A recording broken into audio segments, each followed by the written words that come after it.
Hey, welcome back to Alive a Day for the month of May.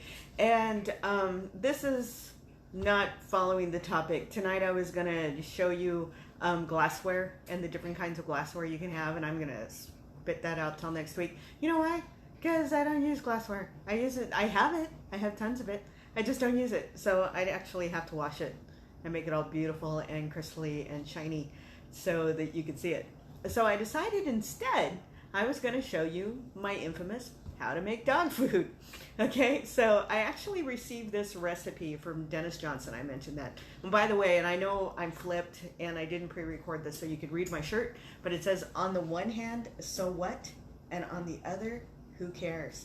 Yeah, so, okay, it's Friday and it's Mother's Day weekend. I'm going to be working both Saturday and Sunday, so we're going to see how this goes. So again, like I said, I'm going to show you how I make my dog food, the recipe that I got from Dennis Johnson. Okay, the very first thing that you're going to need is you're going to need a pressure cooker or some kind of rice cooker. I have an Instapot. It's not an Instapot. It's actually another off-brand, but it still does the same trick. The first thing that you're going to need is 3 cups of brown rice. Now, what I like to do is I like to layer this, so kind of like making a dog food lasagna. So I'll put a cup of rice in. Now, down here on my cutting board, I've got the veggies. So I've got 5 carrots cut up, a medium sweet potato cut up, I've got a half a head of broccoli cut up, and a generous handful of green beans cut up. Now, the way that this cooks is this all gets super mushy, and I end up using the smushy thing and the Pampered Chef smushy thing. I don't know what else to call it. Julie, you know what it's called. And I use that to just turn everything into a dog food. I mean, it really looks like dog food when it comes out of the pot when it's done.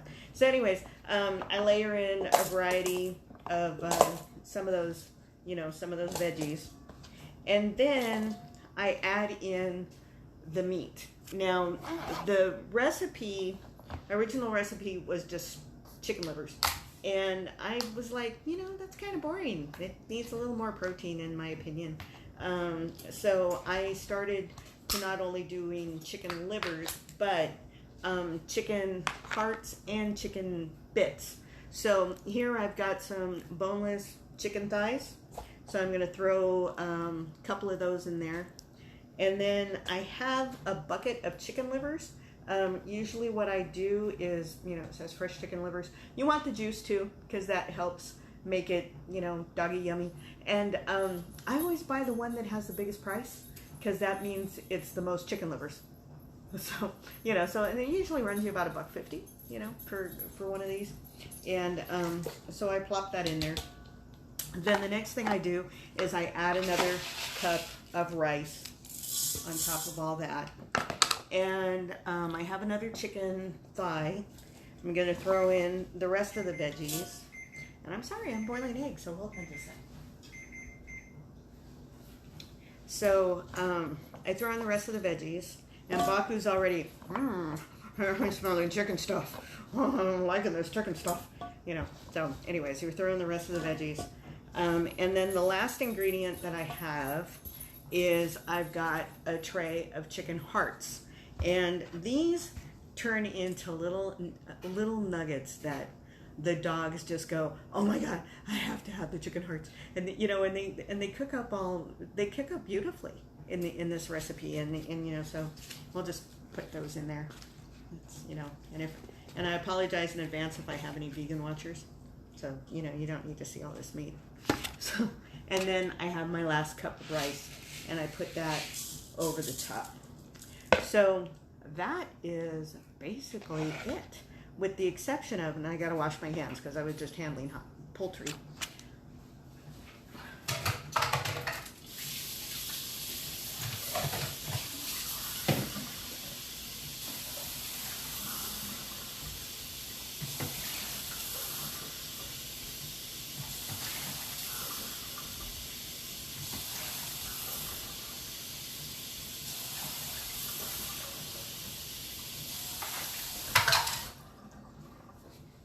Now, rice is always 2 to 1. Okay, so I have 3 cups of brown rice in here, so that means I need 6 cups of liquid for this to cook. Also, to up the chicken flavor game, I use this chicken bouillon. I get this at the Chinese grocery store. I actually like it better than Knorr. And you just put in a couple of scoopies, you know.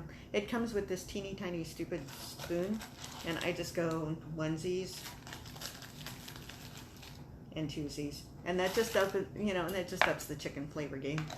And then you put it on your Instapot. And then you add your water.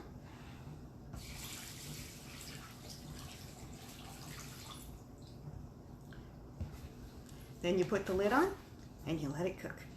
And then boom, that's how you make homemade dog food. So anyways, that's the recipe. I cook it for about 45 minutes. It's, you know, because it's rice, it really doesn't need to cook more than 20 or 30, but I like the vegetables and the meat to be like shreddy, falling apart, so that everything's just a gloopy mess, a gloopy hot mess. So when it's done, it comes out looking like this.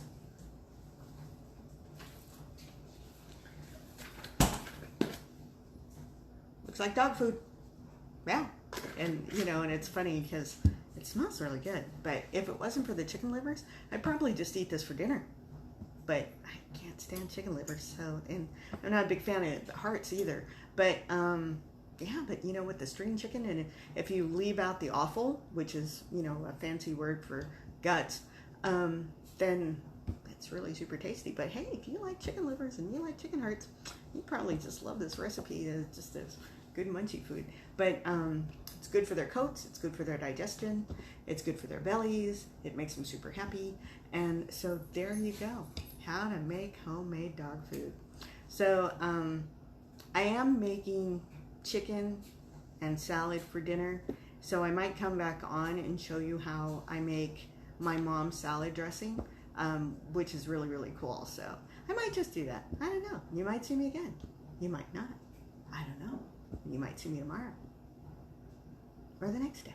I don't know, because it's a live a day for the month of May. So there's your live for today, how to make homemade dog food. I got to figure out how to make homemade cat food too, because I'm sick and tired of every time I give Xena cat food, she takes 2 bites. And then she's like, I don't like, she doesn't spit it out, but she just doesn't finish it. And I'm like sitting here, you know, and I've got this little, you know, half-eaten can, and, you know, quarter-eaten can of cat food laying around. And I'm kind of thinking to myself, you know what? I think I need to learn how to make my own cat food, because the boys devour, the dogs devour this stuff. So I'm like, okay, you know. And when I first got her, I gave her the homemade dog food because I didn't have any cat food in the house because she was a rescue. And she was like, hey, you know, this is pretty good stuff. But I offer it to her now, and she's like, oh, you know. And then the only cat food that she likes is Shiba. Can't find it. H-E-B, I went to 3 H-E-Bs, didn't have it. I had to go someplace else. And, you know, when I was finally able to find it, and I bought a big old chungle pile of it, but the Petco girl was like, oh no, we stopped carrying it. You're going to have to go to Chewy. And I'm just like, I don't want to go to Chewy. I just want to be able to go to the damn store and pick up damn Shiba for my damn cat. No, nope. So H-E-B's been having trouble. I mean, the signs are still there on the shelf that they carry it, but for some reason, everybody and their cousin's buying Shiba. I don't know. But anyways, so on the one hand, who cares? On the other, so what? So anyway, so that's your live for tonight. Homemade dog food. So we will catch you again. And remember, I love you. And be awesome. And start your day asking yourself, what good can I do today? And end your day answering that question. What good did I do today? Alrighties. Bye, y'all.